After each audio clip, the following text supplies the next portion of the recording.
Well, hello again. My name is Jenny Backus and welcome to my channel, Let's Get Baked.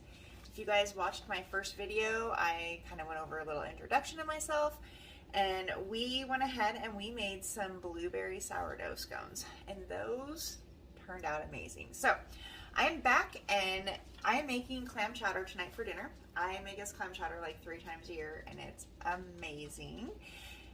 And usually we'll have bread with our clam chowder, but I decided tonight I'm gonna make us some naan bread. So I'm gonna hop on here and show you guys literally how quick and easy it is to make naan bread. So I showed you guys my starters this morning. As you can see, this guy's at 100% hydration, which means he has risen to the occasion. Here's my other one. This one's almost a little bit happier. I started out with a little bit less in there, and just look at that, super happy. So naan bread is literally one of the quickest and easiest things that I make with my sourdough starter. So with that being said, I'm just going to jump right in because literally this takes minutes to do. We are going to let this chill on the counter for 6 hours, and then I will do a follow-up video which actually shows you what the naan bread looks like. But this is just super easy to throw together. If you guys have a kitchen scale, I use my kitchen scale daily in my kitchen. Super handy if you bake gluten-free or if you bake with sourdough, because most sourdough recipes you will see are in grams.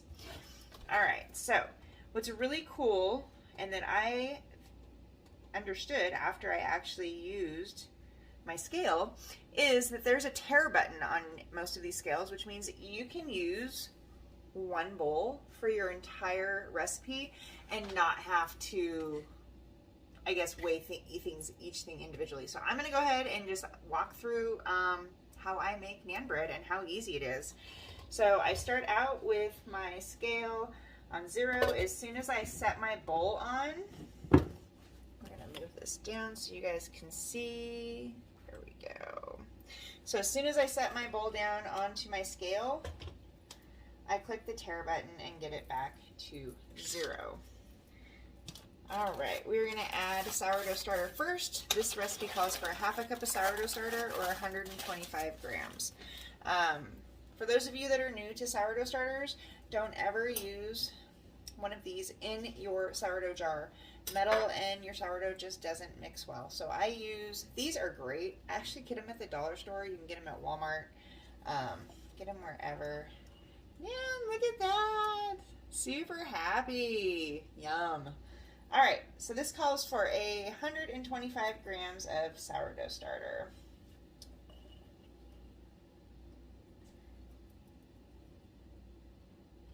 Woo, super thick.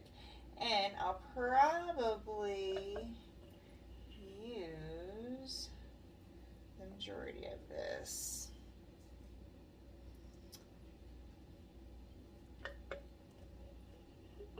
Which is a-okay, because I, like a Boy Scout, am always prepared, and I have backup starter in my fridge, and I'm also going to show you guys something here real soon. I even have some dehydrated sourdough starter, which is very, very, very cool. All right, we are almost there to what we need. Use my finger here. Okay, so I take and I mix all my wet ingredients together first before I do anything else. All right, so there's my starter. Next up is your milk. You can use plain old regular cow's milk.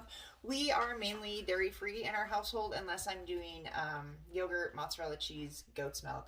So I make most of my milk out of hemp seeds. I used to make almond milk, which is great, but it was super pain in the ass to strain. The hemp seed milk literally just takes me seconds, and I bought myself this nut milk strainer. Let's say that with a straight face. This thing is awesome. I got it on Amazon for, I don't know, maybe 14, 15 bucks. You can actually, I can juice with this, which is freaking incredible. I can use my Ninja and literally juice like an entire apple, and I can just run it through this strainer, and it's literally no different than using my juicer. So super freaking cool. All right, so milk is 120 grams. So don't forget, you're going to go back to your tare button, tare it back to 0, And then you're just gonna go for the 120 grams. Your liquids go very fast, guys, when you're adding. Keep that in mind. When I get pretty close, I slow down. Very easy to go over on your liquid. I would rather be like a smidgen under. I'm actually perfect at 120. All right, and then next up, my wet ingredient is going to be yogurt. Oftentimes I will do the cashew-gurt, which is a dairy-free option. I'm really looking at ingredients though nowadays, and a lot of the dairy-free options, even though sometimes they're a little bit better for our guts, just are filled with so much stuff that we don't really need. So I found this yesterday. This is the Kalispell Creamery. It's like from moo to you. I thought that was pretty cool.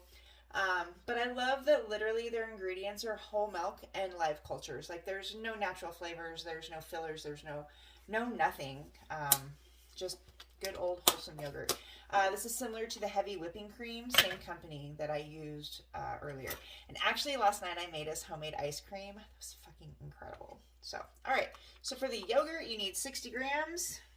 Tear your scale back to 0. And I'm just going to add my yogurt. Ooh, that scoop was 55 grams. Very close. All right, there we go. Got the yogurt in there.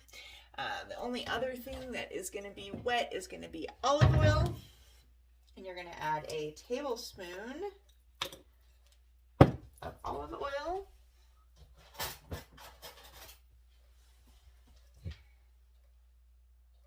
So once I get this added, I'm going to mix this all together with my handy dandy dough whisk that I showed you guys earlier.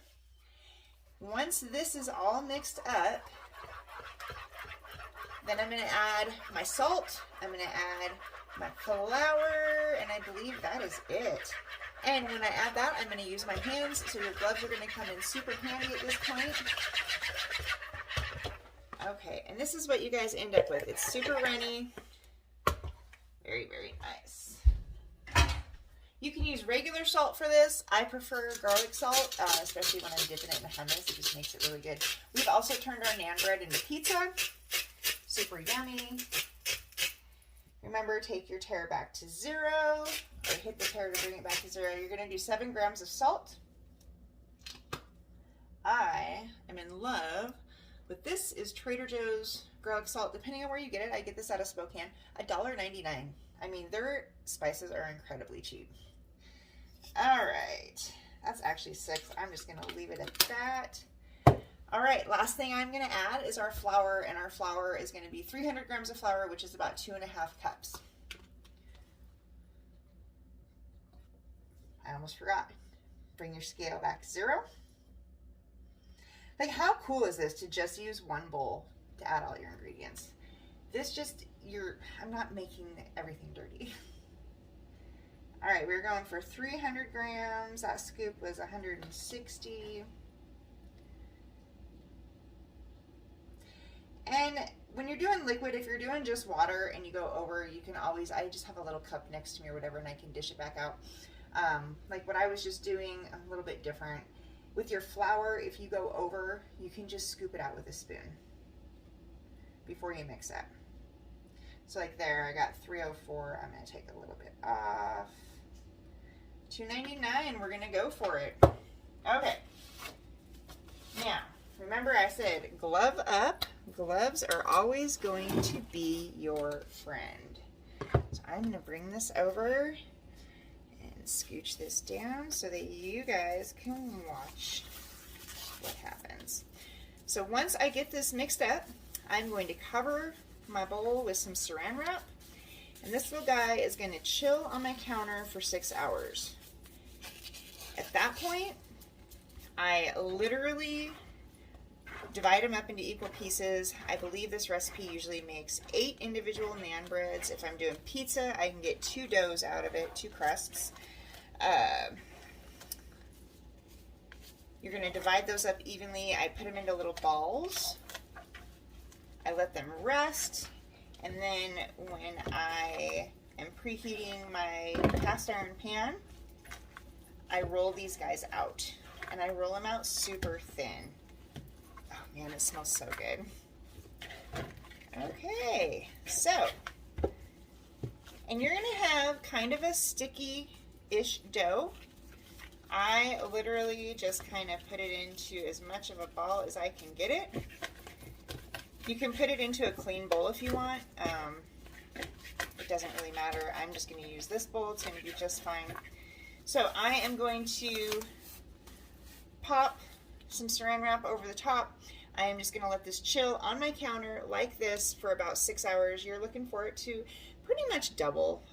You can also put it in a clear vessel if that's easier for you to tell. But what's cool about the naan bread, from start to finish, is like 10 minutes on hand time. Like if you just whiz bang out your ingredients, you are going to get this slapped together in a matter of just a couple of minutes. Then I let it sit for 6 hours.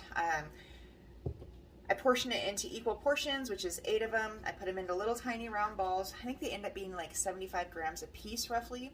And then as I am preheating my skillet, I just roll them out till they're about, about like that, nice little thin guys. And then you're literally cooking them. I put a little bit of oil in there. 3 minutes on the first side and usually 1.5 to 2.5 minutes on the second side, and bam, done. And they are incredible. We dip hummus. We like to dip them in hummus. We turn them into pizza, which is super good. We've turned them into tacos, like, I don't know, they're like pillowy little chewy balls of joy. So anyway, that is how you do naan bread, and I will do another follow-up video to show you guys what it looks like after it's all cooked. Have a great day.